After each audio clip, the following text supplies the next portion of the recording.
জাজ মাল্টিমিডিয়া মানেই ডাকাইয়া সিনেমার নতুন নায়িকার মুখ। সম্প্রতি television talk show to the পয়েন্টের সঞ্চালনা করে আলোচনায় উঠে আসেন উপস্থাপিকা দীপ্তি চৌধুরী।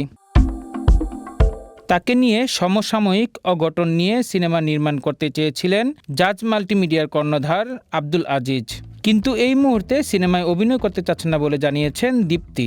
জাজের হাত ধরে রূপালী জগতে নাম লিখিয়েছেন মাহিয়া মাহি, নুসরাত ফারিয়া, পিপাসা কবির, জলি, ফারিন, পূজা সহ অনেকেই।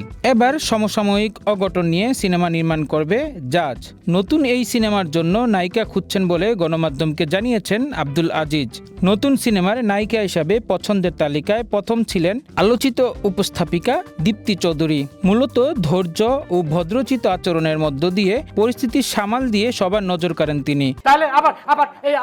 আমি যখন বললাম আমি দেখেছি, তারপর আপনার কোটা সংস্কার আন্দোলন নিয়ে অনুষ্ঠিত এই পর্ব প্রচারের পরই আলোচনায় উঠে আসেন দীপ্তি। এ বিষয়ে আব্দুল আজিজ বলেন, নতুন একটি সিনেমার কাজ শুরু করতে যাচ্ছি।